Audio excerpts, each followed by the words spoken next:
Morning guys, looks like it's time to get started. So welcome to your very first presentation at TechEd 2014. Hope everyone had a wonderful time at the party last night. I had to give it a miss myself to a final run through. I'm such a martyr, but hopefully all you guys had a good time, and congratulations on actually waking up in time for a 9 o'clock session. Well done. So my name's Jacques. I'm the development manager at Provoke Solutions.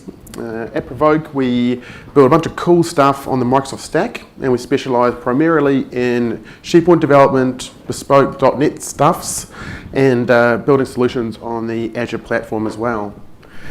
So as you can see on the sign, today we're talking about creating enterprise-level solutions in SharePoint in the cloud.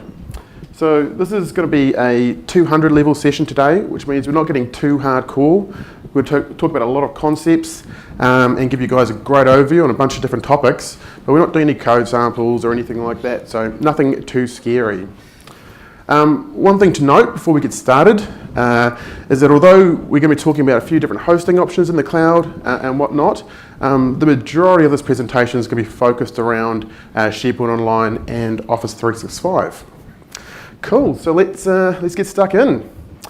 So what are we going to be covering today? So on the agenda, first up, we're going to talk about some of the benefits of the cloud. So why you and your organisation might want to take the plunge and give it a crack. Then we're going to cover a few different hosting options, both in Azure and SharePoint Online, and what the pros and cons are, some of those. Next, we're going to talk about how you can manage your users and identities in the cloud, not just in SharePoint Online, but also for other cloud solutions. Followed by that, we're going to talk about development best practices in this new day and age.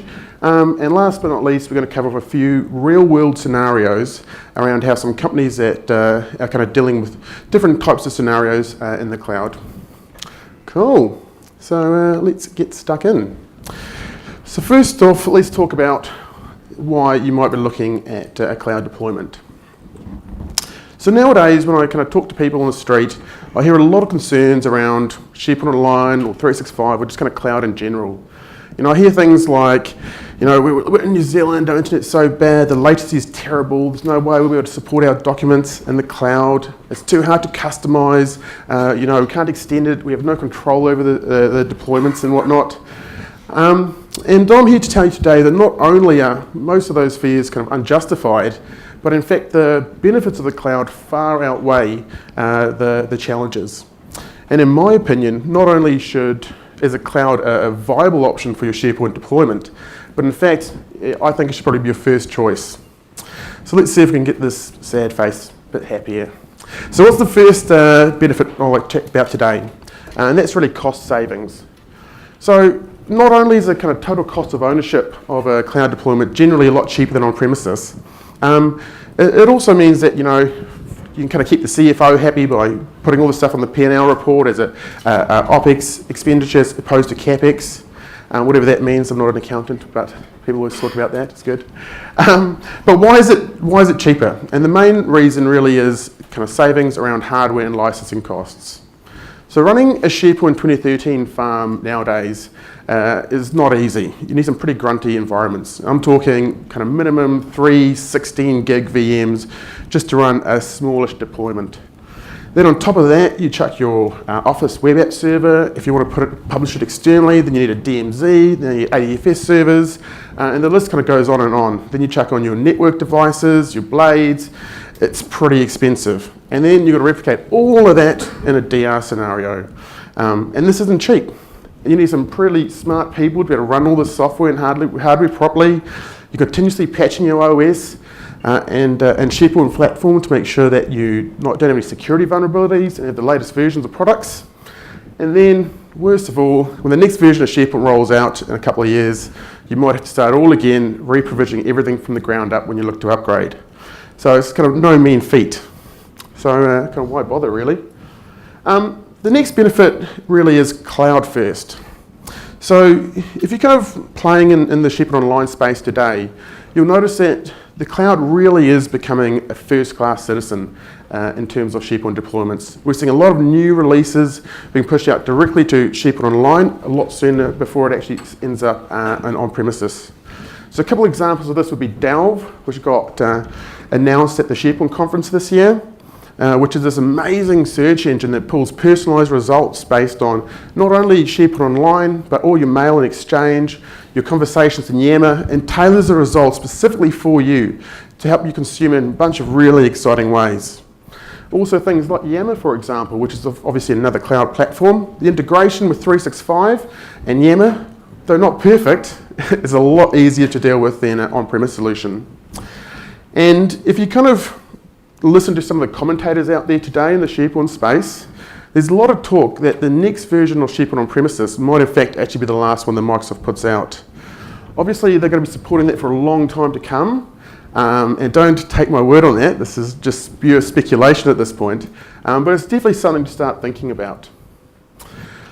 The next option, which is pretty cool about the cloud, is it really allows for kind of fast ability to really quickly stand up prototypes and push out deployments. And this kind of suits a bunch of kind of really cool scenarios. Maybe your organisation isn't sure if SharePoint's the right option for you, and you want to give it a crack. So you can stand up a SharePoint Online tenant literally in about 10 minutes. You got your mail working, you got your 365, good to go. You can select a small group of business users to go ahead and actually test that and see if it works for you and if it's the right solution, and then kind of move on from there. Also, if you potentially you've invested heavily in an on-premises solution and you're looking to collaborate with external organisations and you don't want to go ahead and put everyone on your AD and give them access to all your internal systems, you can pretty easily stand up a temporary collaboration site in Azure, in SharePoint Online, and once that project is finished, just decommission it as you were before. The other great thing is that as a developer, I can stand up these dev environments to test my content pretty quickly. And it forces me to follow best practice, which is great. I can't do any unsupported farm solutions, which means, when it comes to upgrade time, things are more likely to work. It's going to be far cheaper in terms of deployments. In fact, most issues raised to Microsoft Premier support nowadays around SharePoint is all around unsupported customizations made to the farm. So you can't do it in the cloud, which is good and bad, depending on what your perspective is. And then the last kind of benefit I'd like to kind of call out today is really scale. So we all know the cloud is great for kind of scaling in terms of capacity, but it's also fantastic in terms of scaling in terms of geography. So if you're an organisation today that's got offices around the world, as good as New Zealand internet is, it's probably not a great idea to be hosting your SharePoint server locally here if you're servicing countries like the States or the UK or whatever. It makes a lot more sense to have that sitting on an environment in the cloud that's kind of closer to everyone on a solid internet backbone, which is going to give better global performance. And then from a scale perspective, if your organisation is growing really fast or potentially you're merging with another business, it's pretty easy to provision additional users in 365. You literally add them and it keeps working. Whereas on a premise scenario, you're probably going to have to add additional web front ends, you're going to have to load balance those, you're going to have to tune your SQL server for performance. It's going to be a bit of a pain. And then in terms of actually storage capacity in the cloud, things are getting pretty cool as well. Nowadays we can have site collections in 365 up to 1 terabyte in size. We can have 10,000 site collections and 1 terabyte worth of data in our My Sites if you want to pay for the extra storage. Now, you definitely can do that on premises as well today, potentially even a little bit more. But have a chat to any DBA out there or any IT pro and ask them how difficult it is to have a terabyte database running performantly on a server that you can back up and restore and deal with all the kind of maintenance around that. It's really no easy task. So again, all this kind of goes away in the cloud. Or at least it kind of gets a lot easier and a lot cheaper. All right, let's take a look at a few different hosting options now that hopefully I've convinced you that this is something you might want to look at. So there's a few different options that we have in terms of hosting solutions in the cloud. And it's not only SharePoint Online, but that is the most basic option. So this SharePoint Online is obviously Microsoft's cloud offering. It's part of the Office 365 platform, which includes Mail, a link, and kind of tag on, which is Yammer as well as SharePoint. So what are the benefits of this? If your organisation is committing to go cloud first, you want to get away from all the expensive hardware on premises, you want to kind of streamline your expenses, this is a great option. You're totally removing all the hardware costs, you've got a per user basic cost, and you're minimising all that expensive maintenance and patching of your servers and whatnot. On top of that, some of the benefits you're going to get is, a lot easier to integrate with other cloud products. So Yammer, for example. Also, you can do some really cool things in Office 365, like share with external users that don't even have a license. So you can share any document, any site, with any user with a live account. It's that easy, it just works. We've talked about rapidly able to stand up new solutions, and the fact that you don't have to worry about DR or anything like that. It's all taken care of for you. Now, you'll notice in this diagram over here, we've actually got two clouds. I just want to point that out quickly. So we've got SharePoint Online, and then we've got Microsoft Azure. So that's kind of something you kind of need to wrap your head around, because Azure really is key to enhancing and kind of customizing your SharePoint implementations in the cloud. You can use a YAP model to surface custom components in an integrated manner, and a bunch of other cool stuff, and we'll kind of cover that in a little bit more detail later. But remember, when you are using Azure, obviously always create your Azure tenants in the same geographic location as 365. Otherwise, you have all sorts of problems with latency and poorly performing applications. Okay, so the next option we have here is around hosting your solutions in Azure. So in this scenario, you're going to use Azure to create all your VMs. You're going to install your own servers. You're going to set up your AD, you're going to set up a SQL server, you're going to set up your web front ends, you're going to patch those and maintain those. Sure, you can use the templates, the VM templates in Azure to make that job a lot faster, but still you're looking after the maintenance of that.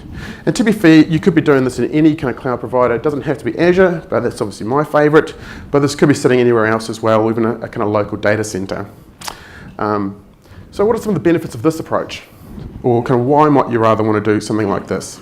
So the main one is where you've got some existing solutions that have some pretty complicated integration points that you can't convert into an app framework. So if you're using kind of third-party plugins or add-ons that are kind of farm solutions, maybe an LMS system or something like that, that you can't migrate or it's going to be too difficult, but you're still in the scale of the cloud, you can push it up into a SharePoint environment that you've hosting yourself in Azure. The other kind of scenario where this might make sense is in terms of migrating from on-premises to 365. So fortunately today what you can't do is kind of right-click, migrate SharePoint to the cloud. Not quite that easy. You're going to have to use some third-party products to do the migration for you. However, again, with like New Zealand internet speeds, if you've got massive content databases with lots and lots of data, that's going to take a long time to upload. So what another approach is to do is to actually put your hard drive on external HD. You can ship that up to Microsoft, who will attach that to a VM for you. You set up your SharePoint farm on Azure, and then use those tools to go from cloud to cloud, which will be a lot faster and a lot more efficient. And they're going to speed up the whole process. So what are some of the benefits of this approach? Obviously, you've got full control over the farm. So you can do all those kind of things that you can't do in the cloud, or potentially even shouldn't do, depending on what you're trying to do there. But you can deploy farm solutions, you can have customizations, obviously, and you have a bit more control over how you roll out updates and patches, etc. That's the one kind of iffy thing about 365 is you don't have a lot of control of when an update is going to be released and exactly what's going to be in that. So although it's a lot more effort for you, you do get a little bit more control over when that happens. The other benefit is that you still have a scalability of the cloud. So if your farm is growing, it's really easy to chuck on another web front end and load balance that. You're not constrained by your hardware on premises. Cool. And again, you're not really paying for those hardware costs. So the third option we have in terms of hosting our cloud solutions is a hybrid approach. So in this scenario, we've got SharePoint on premises, sitting on premises. We've got SharePoint Online in the cloud, and we can make this, develop this in a way so the users don't really even notice a difference that much. So there's a few different ways we can integrate these two disparate systems. The first one is federated search. So what you can do nowadays is you can point your 365 tenant at your on-premise tenant, and it'll index all those search results. And likewise, you can do it the other way as well. So when a user's typing in search, they'll be bringing back results from both your cloud and as well as on-premises in kind of seamless manner, which is pretty cool. You can also use BCS or business connectivity services, which will pull through information, create external lists and whatnot, and ship it online. And the last option there is apps. So developing custom apps to display line of business data inside of SharePoint, or kind of enhance that experience, or create like an application in itself. So why might you want to do this? So the big one really is kind of data sovereignty issues. So if you work for certain government organisations, or your org has some really restrictive regulations around where your data is stored and it can't go outside of New Zealand, then public cloud probably isn't for you. However, in saying that, that requirement is really kind of loosening recently. Look at the Treasury, they've just done a bunch of stuff in terms of pushing a bunch of stuff into Azure. I think there's actually a presentation on that today. So definitely check that out as well. I think they'll become less and less of an issue going forward. The other one is kind of extranet scenarios. So if your business has already invested heavily in on-premises, and they don't want to really kind of throw away that investment right now, what you can do is set up collaboration sites that you work with external organisations, spin those up, put those in SharePoint Online, and have your core intranet or components locally. The other option there is really when you work with large file shares. So if you've got a bunch of archived documents living on legacy file shares today, mainly that's in read-only mode, and it's not really being collaborated on, what you can do is install SharePoint, and you don't want to put that in SharePoint obviously. What you might do is install SharePoint locally, index all those files, so you get all that rich search experience, and then federate that with 365 for that seamless experience. So what are the benefits of this? Well, pretty much you can do anything you want. So you've got the best of both worlds. This is also a great approach for phased migration. So if you're looking at migrating to the cloud, but you don't want to do the big bang, you can maybe take one business unit up at a time, or one org, depending on what makes sense for your business. And we can still kind of make this relatively seamless for users, which means they still have the same username, password, and they really don't know that they're working in two different systems. Cool, so that's our hosting options. Let's look at how we can manage our users in 365. So another one of the concerns I hear from people is that if we set up SharePoint Online, we're going to have to go ahead and create another username and password for people, and Lord knows it's hard enough to remember the ones they have already.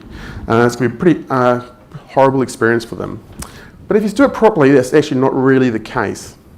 So we've got a few different options around kind of how we can approach user and identity management. So let's kind of run through what those are. So the very basic one is just using the SharePoint Online management interface. So in here, you can create users, you can add groups, you can manage their licensing and whatnot, and it's pretty kind of straightforward. If you wanted to, you could add a domain on there for a custom email address, and they could have the same login as they do on premises. The only problem with this is that they might have a different username and password to what they do have locally. So to get around that, what we can do is implement DirSync. So DirSync is a Microsoft tool. It runs against your on-prem AD and pushes all your usernames and passwords up to 365. Hashes up the passwords so it's kind of secure, which means that users can kind of run use the same login details in both systems. Microsoft recommends that you do not put your DirSync tool on the same server as AD. So again, if you're kind of running short on hardware capacity internally, a great idea is to actually implement that in an Azure VM and sync it up that way, which is cool. The issue here now is that we don't have single sign-on. So if a user's logging into the machine, they're going to have to log in every time. In comes ADFS. So ADFS, or Active Directory Federation Services, is another tool by Microsoft that allows you to create a single sign-on solution between applications. So in this scenario, we're still using DirSync to synchronize our usernames and passwords, but we're also implementing an ADFS server, which means that if I'm on the domain, browse the intranet, I'm just logged in straight away, just like an on-premises solution.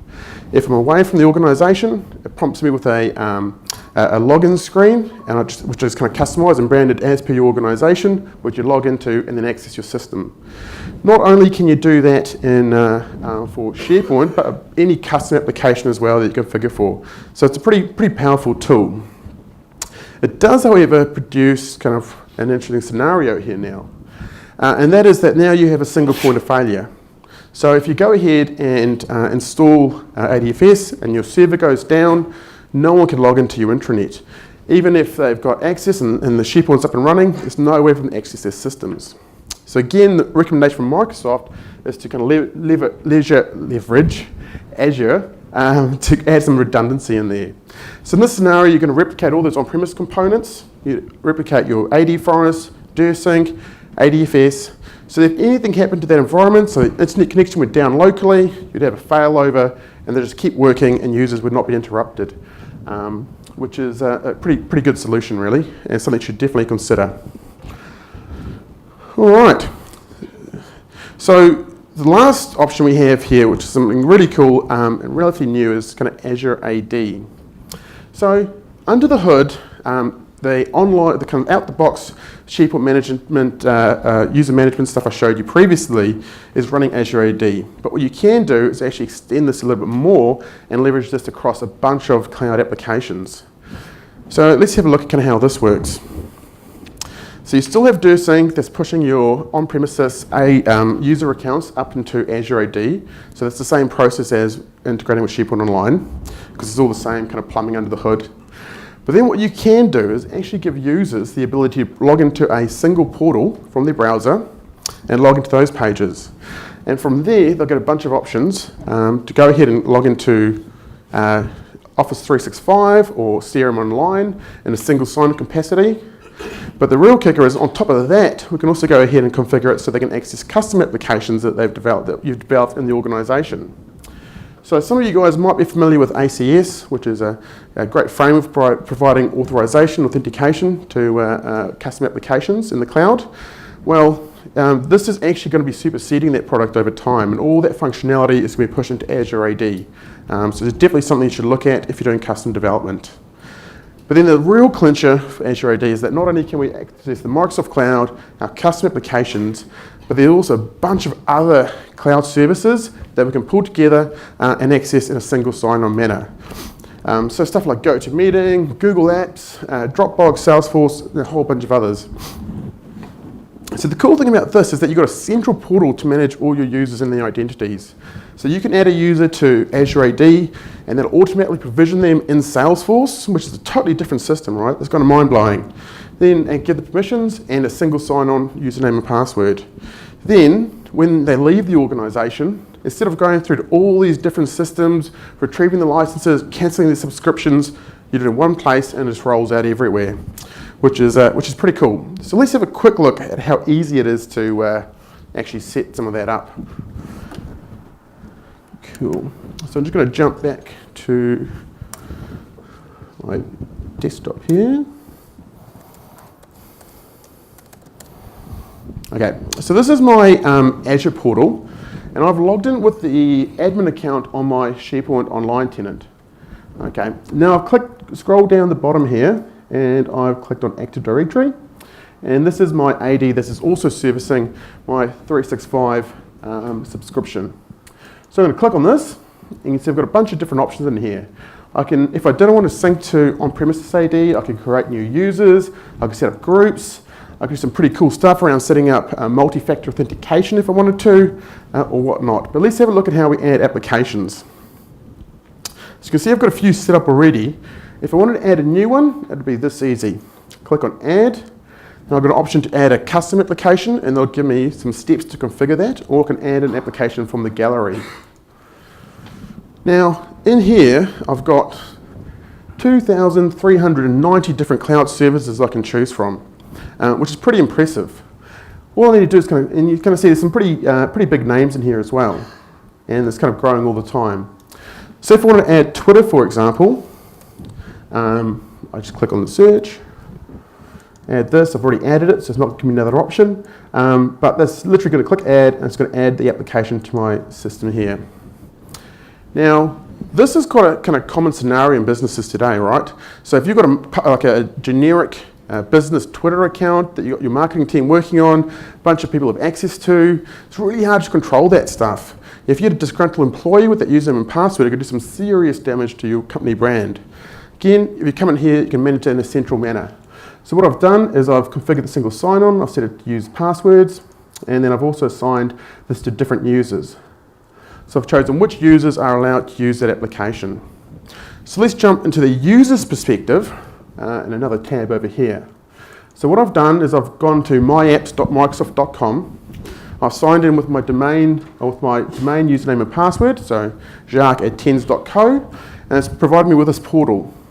So from here, it's pretty easy. I can go ahead and click on my SharePoint Online tenant. It's going to take me in there and log me straight away. Kind of straight away. Or I can click on any other applications I have access to. So if I click on Twitter, you'll notice that I'm now actually authenticated with, this is my personal account. And I can go ahead, make a tweet, do anything I like with the identity of that user. So that's just one scenario. Other products like Salesforce, you'll be logging in with a unique ID, you wouldn't be sharing it amongst users. But again, that's pretty cool. So if I was going to leave the business now, I'd have my single identity deactivated and they'll remove access for all these distributed applications, which is pretty sweet. All right, let's jump back to the presentation.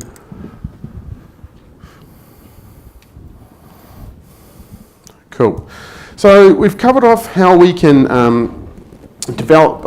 we can manage our users and their identities and a bunch of different applications.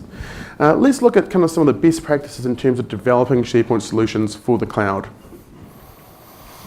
So before we have a look at kind of what we can do nowadays, let's go back kind of down memory lane and talk about what we used to be able to do in farm or kind of on-premises solutions.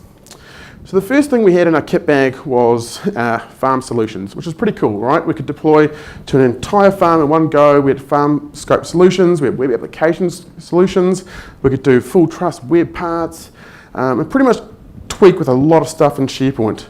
It made life pretty easy. We had on-premise PowerShell, which is great for deploying new components and bits and pieces, and also for kind of doing releases. And we had a bunch of command lists supplied by Microsoft to make our lives easier. But in the cloud, you don't need to do much of that setup. It's all kind of taken care of for you. The other option we had there was the server-side object model, which via code we could pretty much do anything we wanted in a SharePoint farm. Which was kind of good and bad, which we'll kind of cover in a second. And the last option there, we had a few kind of command line tools like SDS, ADM and whatnot. Now the thing that all these tools had in common is they were very flexible, they were very empowering, we could pretty much do whatever we want, but also they were really fraught with danger. Like I said previously, the majority of support calls that go out to Microsoft around SharePoint are around customizations that people have done in a silly way. And it kind of created bad habits with developers as well. So because we could do anything, we stopped trying to actually try and leverage out-the-box functionality. So stuff like search, which was really performant, we chucked in these really bad web parts that were really buggy, and every time something broke, we had to go back and redeploy the solution. Power users couldn't edit them, and they couldn't customize it as well. And we were really detracted from the product itself and causing ourselves probably more issues than we should have. But at least we could do it, right? So let's have a look at kind of what we have today. So unfortunately, or fortunately, depending on your perspective, we can't do any of that in 365. But we can do some other pretty cool stuff. So let's check out the new hotness. So the first one to mention is Sandbox Solutions. Now, a bunch of you guys will be thinking, hold on, Sandbox Solutions aren't that new. They've been around since 2010.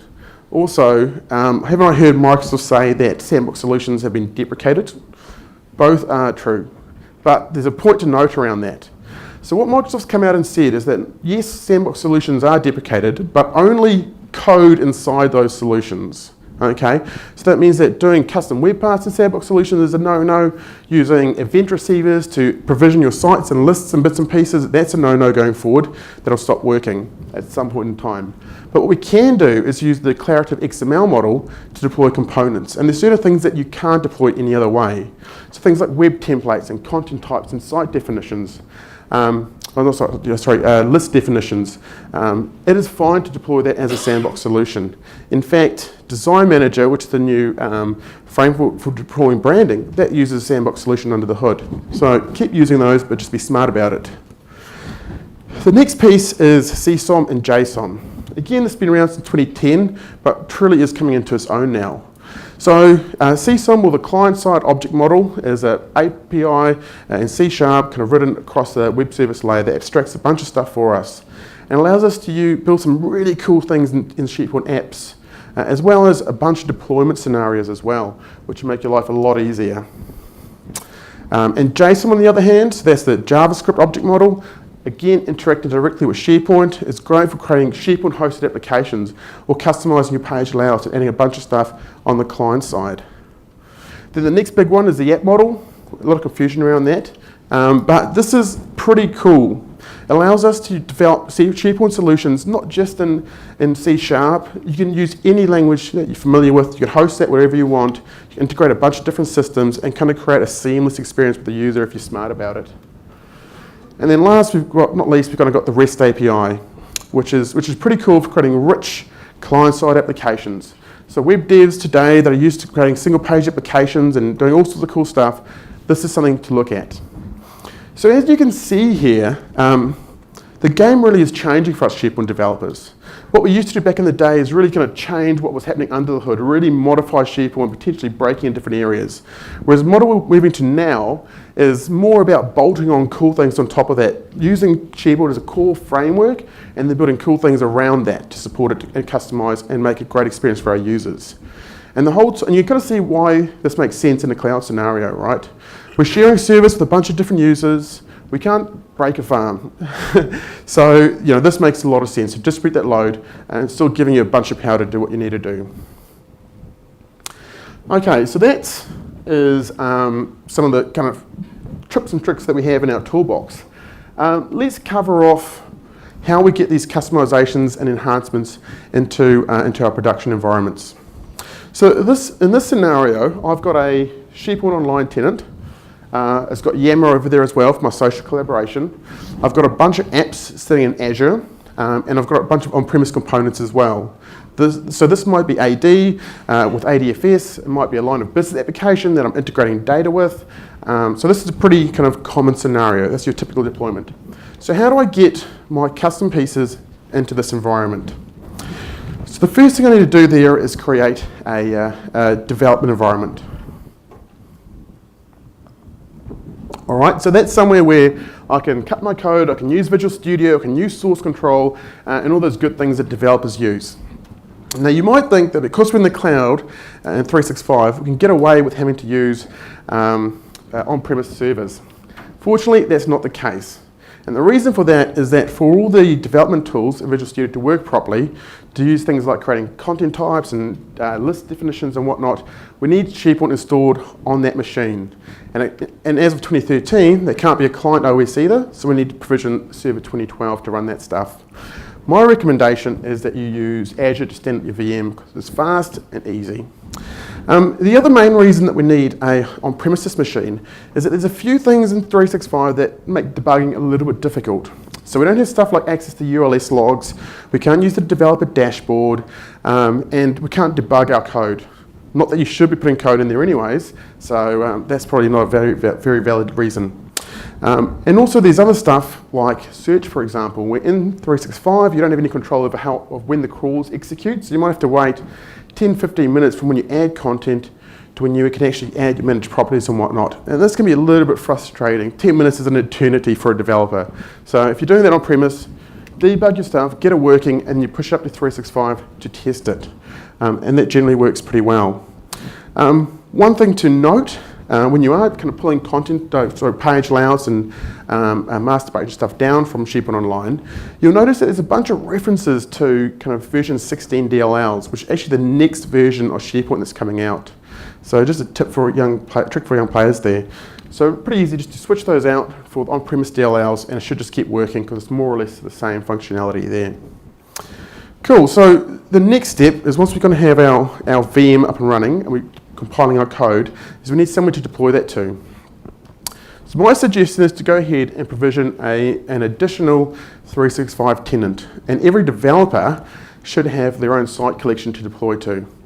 And the reason for that is that because we're only deploying sandbox solutions and apps, they're isolated to a site collection, which means you're not going to conflict with other people's stuff.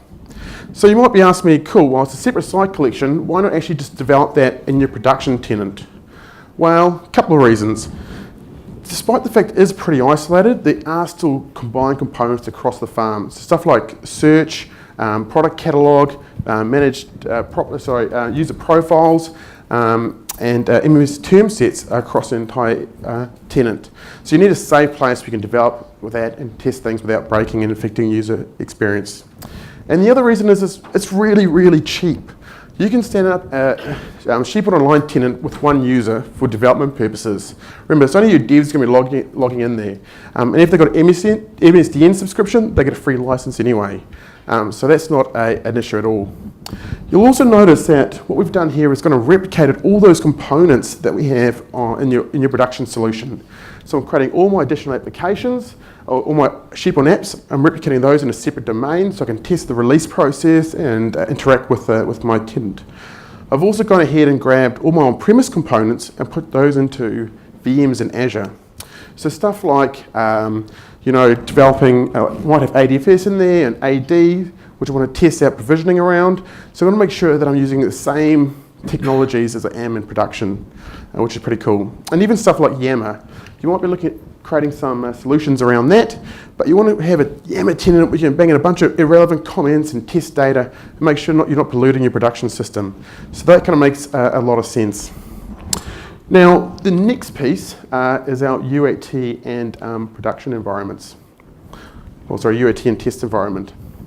So just because we're in the cloud doesn't mean we need to bypass all our tried and tested development practices. We should still be putting stuff through development, through testing environments, UAT environments before we go to production. And there's a few reasons why that's even more important in 365. And that is the main one being that what we can't do in 365 is back up our content databases and restore stuff. So we need to make sure that we can repeat this in a repeatable manner. So we need to be scripting these solutions. We need to make sure it's going to work first time. Hence, it has to be tested in dev, in UAT, and in production. And the other big reason you need a UAT environment is to deal with updates that are happening to the platform. So this is probably one of the biggest pain points in SharePoint Online development, is that there's not a lot of information around when patches and updates can be rolled out to the platform. So it's kind of hard to predict, but there's a few tricks we can do to kind of mitigate those risks. And one of them is provisioning your UAT tenant in the States. So you can put a special request through to Microsoft, and apparently those servers tend to get updated earlier in the piece in terms of the kind of global rollout. Because remember, these are millions, or not millions, but heaps and heaps of farms all around the world running this stuff, and they get updated one at a time. So what you do in your UAT environment is you turn on a setting in your tenant admin that allows you to that pushes out all the preview features as soon as they're available. And then you make sure you turn that off in production, so at least if something is going to break, you pick it up early and you have a kind of fix in place. So as soon as that fix is over, you can roll that out and it's kind of a seamless experience for your users, which is kind of ideal. Cool. Now, bringing this all together, what you probably want to do is implement a build server as well as a developer. So this means when I check in my code, it goes through, compiles all my solutions, and then deploys these to my different environments, just like you would on premises, in a seamless manner. So not only am I testing my code, but also my deployment practices and making sure that that's consistent. And if you want to see some more examples of how this is actually possible and some cool stuff you can do around this, make sure you check out Emily's presentation this afternoon around automating online deployments. Some pretty cool stuff in there. And then the very last piece of the puzzle is, as any good developer will tell you, it's important to refresh content regularly to make sure you've got kind of accurate test cases. So what you might do in production is actually go ahead and do kind of back up your content database and restore it over stage and over dev. Again, you can't do that. So you're going to be looking at using a third-party product like ShareGate or AvePoint to push that back down the line, which is pretty cool. All right, so let's have a quick demo of what it's like to set up, how easy it is to set up an environment in Azure. Just get a quick drink of water. So as far as I'm concerned, this is one of the most underutilized capabilities from people that have MSDN subscriptions, which is kind of most developers and most enterprises. So as a developer, you get, with an MSDN subscription, you get a $130 credit a month to spend on whatever you like, really. And Azure VM should be a must for you. Cool. So what I'm going to do in here is provision a VM. Yes, I'm using Chrome, but that's only because I've got logged in with other identities in IE. So from here, I'm going to click on Compute, I'm going to click on Virtual Machines, and I'm going to create one from the gallery. Now, a lot of people kind of get confused here and go ahead and provision a SharePoint VM, but that's not actually what you want. What you want to do here is actually provision a Visual Studio VM, and then go for a version that's running Server 2012, like this, for example. I'm going to click on Next. And that's going to come with Visual Studio installed and a bunch of scripts to provision my dev environment. Now the first decision I need to make here, after I choose a name, is what size VM I want. So you've got two options here. You've got a basic tier and a standard tier. My recommendation is to go for the basic, because this is a lot cheaper. Okay. The only advantage standard gives you is you can load balance it and do a bunch of other kind of enterprise functionalities. This isn't a production system, so you probably don't need that unless you've got a particular use case you're trying to test out. So basic should be fine. And what I do is kind of go for the A4, which is 8 cores and 14 gigs, which is a relatively grunty machine. Just give that a quick username and password.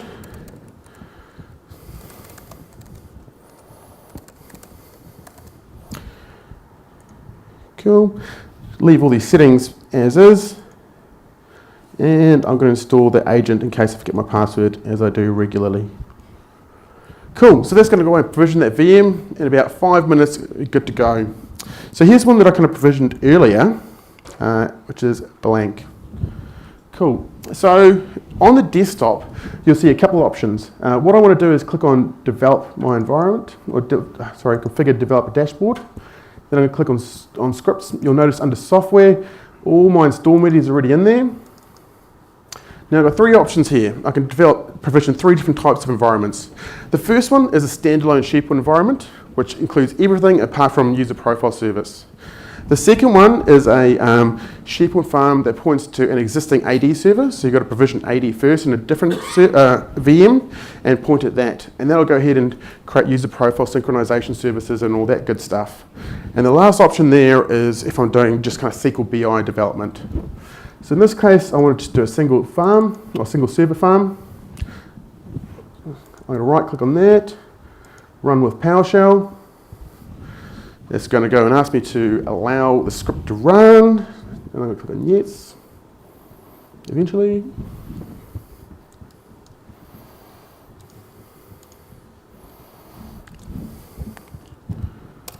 Cool. It's going to ask me for an admin account for my farm. And a password, and that is it. So what it's going to do in the background, maybe, is it's going to go through and install SQL Server. It's going to provision my farm. It's going to set everything up for me, set up central admin, the whole shebang. I don't have to touch it again. All I do is come back in half an hour, and it's good to go. And like I was saying previously, I've got Visual Studio installed in here, and all, SharePoint Designer, and everything else that I need to run my project. So good to go, super easy. The other thing to note about when you're actually going and provisioning an environment in Azure is that you're going to be charged for all the times you have it up. So that VM right there is going to cost about $150 a month, which is pretty much all my Azure credit. But that's only if I leave it running 24/7. What you can do is just be shutting that VM down whenever you're not using it, and you could get away with maybe $10 to $20 a month on that VM, which is pretty cost effective. And if you want to take that a step further, what you can do is actually implement, there's a bunch of APIs exposed in Azure, so you can automate the turning off of those, write your own scripts to remind you to shut them down, so you don't have to risk leaving it on and spending a bunch of money. Cool, let's jump back to the presentation. So we've kind of covered off how we can, wrong button. So we've covered off kind of some of the stuff we can do in hosting and deploying our solutions. let's have a look at a couple of real-world scenarios around what customers are doing today to enhance their SharePoint Online deployments. So obviously there's like a bunch of different stuff here. We're only going to cover 2 or 3. So the first scenario here is around integrating disparate systems into SharePoint Online. So in this scenario, we've got external database, and that could be part of a line of business application sitting locally. And I want to surface some of this information in SharePoint. So I want to make sure it maybe even enhance some pages or present information there, or actually make it interactive and create like an application hosted in SharePoint in a single platform. So the first thing I'm going to do to this database is I'm going to go ahead and abstract that with a web service layer on premises. And this is going to provide access to it remotely. Then the key point in terms of any kind of system integration in 365 is to leverage Azure. So what I'm going to do here is going to use components like Azure Service Bus to look after transactional messaging. I'm going to use the site-to-site VPN to make sure that's secure. And I'm going to pull the information from Azure into 365. Then I'm going to format that information and present it nicely using an Azure website, using tools like MVC or kind of ASP.NET, whatever I'm familiar with. And then I'm going to surface that website in SharePoint via a SharePoint app. And the app's going to look after all my authentication and authorization and make sure that only the right people can see the right stuff. Now, another kind of tip here is really looking at replicating some of that on-premise data. So if that data over here is pretty stale, it doesn't change very often, so maybe it's a product catalog you want to present to kind of salespeople and along with other content in your intranet, what you can look at doing is replicating that in a SQL Azure database. And then you can look after a synchronization engine to make sure that stays up to date. If it never changes, you can probably just push it up there and wait and forget about it. But that's kind of a pretty common scenario for kind of most integration questions. On premises, that could be another cloud system, it could be anything really.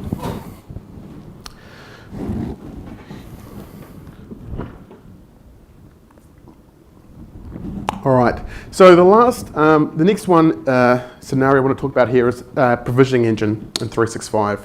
So to create a new site collection in 365 is pretty easy. I go to the tenant admin, I click on new site collection, good to go. So that's fine if I'm kind of doing 1 or 2. If I'm actually creating like 20 or 30 or hundreds or even thousands of site collections, that's not really feasible. So what you want to look at in that scenario is actually automating that, and in comes Azure again. So what you might do is have a list receiver, a list in SharePoint where users put in a request to request a new site. You might have an approval process that sits over the top of that in a workflow format. And once it's approved, it's going to call via a list receiver, going to call out to an API layer in Azure that's authenticated via a SharePoint app again. Then they might do some processing, log that to a database in Azure, and then call back to SharePoint Online via CSOM to provision that site collection. And then not only provision it, but it's going to go, once that's going to wait maybe anywhere up to half an hour for that to initiate, it's going to deploy my sandbox solutions, it's going to activate my code, it's going to do all the configuration actions admin would normally have to do. Then you can kind of take that a step further and use that engine as your upgrade engine as well. So if you're changing those core components of your solution and you want to roll it out over hundreds of site collections, chuck it up in there and then create a script that'll run through and update all your content efficiently. So I did have a demo on this, but actually Wayne Newington's got a presentation tomorrow afternoon around some best practice design patterns for SharePoint Online. So make sure you check that out, and I guarantee his demo will be a lot cooler than mine. So the last scenario I want to talk about here is working with external files in SharePoint. So this is a common scenario as well.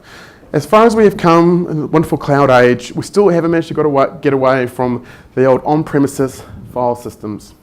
And there's a good reason for that. Some files, I'm talking AutoCAD drawings or Illustrator files that are really massive, they need to be located really close to the person working on them. I mean, like on the server at the other end of the room.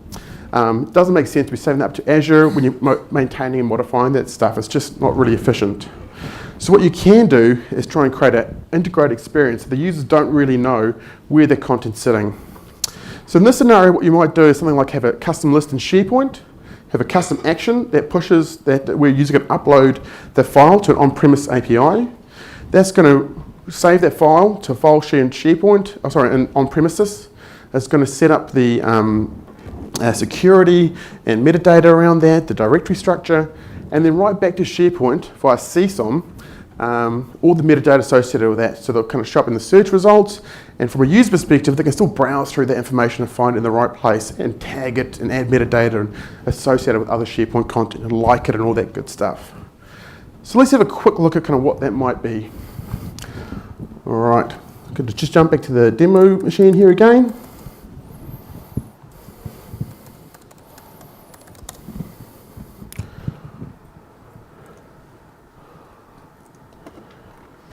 Cool.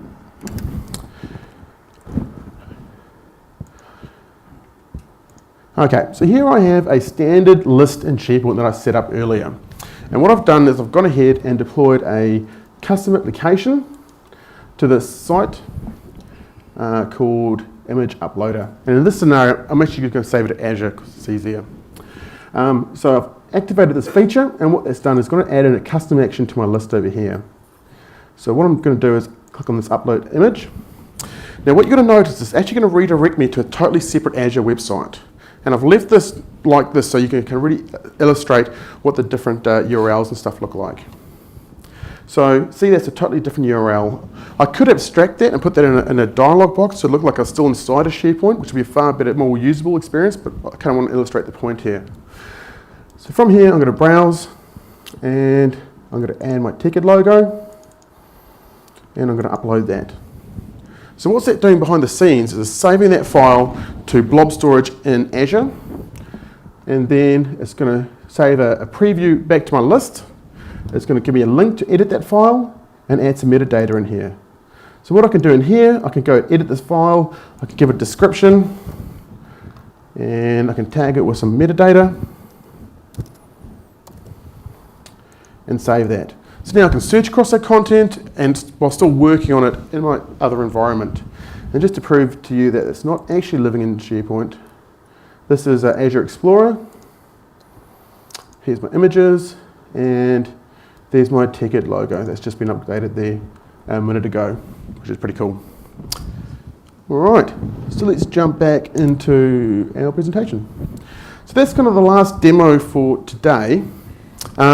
And that kind of covers our scenarios as well. Obviously, there's hundreds of thousands of other scenarios you might want to solve using some smart ways.